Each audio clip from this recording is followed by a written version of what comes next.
నాగబాబు గారు.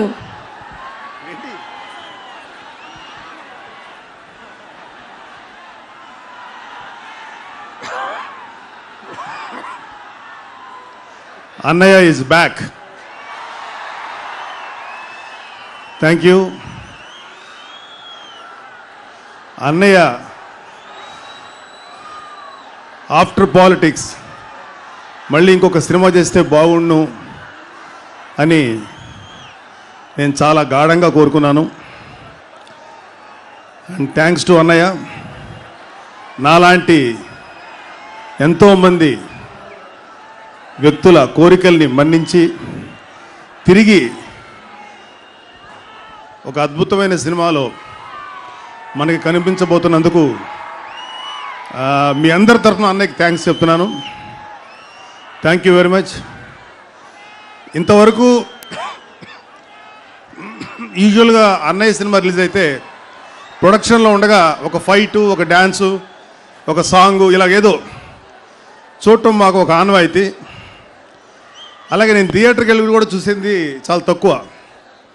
కానీ నేను ఈవెన్ ప్రివ్యూ కూడా వెళ్లకుండా కేవలం అన్నయ్య కోసం నేను ఆఫ్టర్ ఇంద్ర థియేటర్కి వెళ్ళి సినిమా చూడాలని నాకు చాలా ఆత్రంగా ఉంది. మీరు ఎంత ఆతృత ఎదురు చూస్తున్నారో అంతే ఆతృత నాకు కూడా ఉంది. అండ్ ఆల్ ది బెస్ట్ అన్నయ్య. సంక్రాంతికి రాబోతుంది. సంక్రాంతికి రాబోతున్న ప్రతి చిత్రం హిట్ అవ్వాలని మనస్ఫూర్తిగా కోరుకుంటున్నాను. అండ్ మా అన్నయ్య గారు నటించిన ఖైదీ నెంబర్ 150 చాలా మంచి హిట్ అవ్వాలని కూడా కోరుకుంటున్నాను. ఒక విషయం చెప్పాలనిపించింది. ఇక్కడ చాలామంది ఒక రీమేక్ చేయటం ఏంటి, స్ట్రైట్ సినిమా చేయొచ్చు కదా అని రకరకాలుగా మాట్లాడారు. రీమేక్ చేయటం తప్పేంటో నాకు అర్థం కాల. ఎన్నో తెలుగు సినిమాలు చిరంజీవి గారు యాక్ట్ చేసిన రజనీకాంత్ హిందీలో రీమేక్ చేశారు. అలాగే రజనీకాంత్ గారు యాక్ట్ చేసినవి కానీ వేరే హీరో యాక్ట్ చేసినవి కానీ అన్నయ్య తెలుగులో చేశారు. మొన్న చరణ్ బాబు చేశాడు, కళ్యాణ్ బాబు చేశాడు, ఖుషి. రీమేక్ చేసే తప్పేంటో అర్థం కాల. యాక్చువల్గా ఇక్కడ సందర్భం కాకపోయినా ఒక మాట చెప్పాలనిపించింది. ప్రతి వాడికి మెగా ఫ్యామిలీ మీదో మెగా స్టార్ మీదే చూపుంటుంది. ఆయన విమర్శిస్తే, ఆయన కుటుంబ సభ్యులు విమర్శిస్తే వాడికి ఒక మైలేజ్ వస్తుంది. మేము ఇలాంటి విమర్శలు ఏవి పట్టించుకోం. ఈ మధ్యన ఒక ప్రముఖుడు, రచనా వ్యాసంగంలో నిపుణుడు ఎవరినో హైలైట్ చేయడానికి చరణ్ బాబుని వాల్యూ తగ్గించి మాట్లాడినటువంటి మూర్ఖుడు ఒకడున్నాడు. వాడంటే నాకు గౌరవం కానీ కాళ్ళకు దండం పెడతా. కానీ వాడొక మూర్ఖుడు, మంచి రచయితే కానీ వాడికి కామన్ సెన్సు ఏమీ లేదు. కానీ వాడు వ్యక్తిత్వ వికాసం కోర్సులు చెప్తుంటాడు అందరికీ.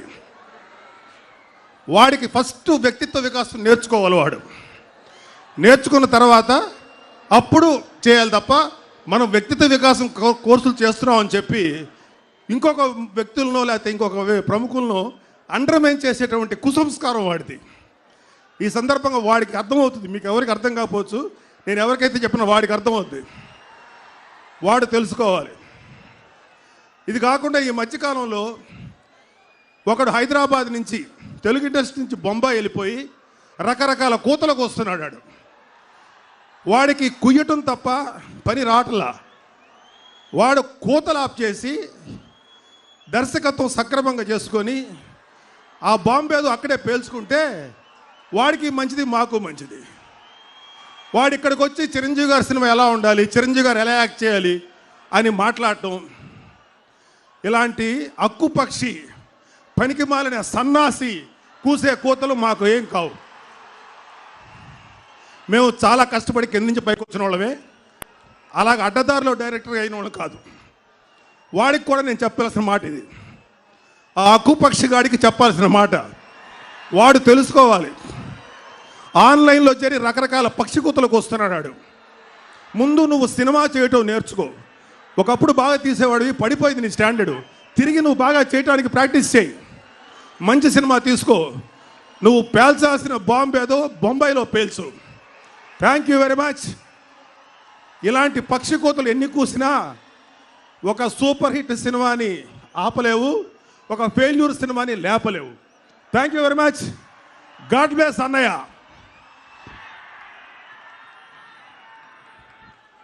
Thank you Nagababu garu. Naga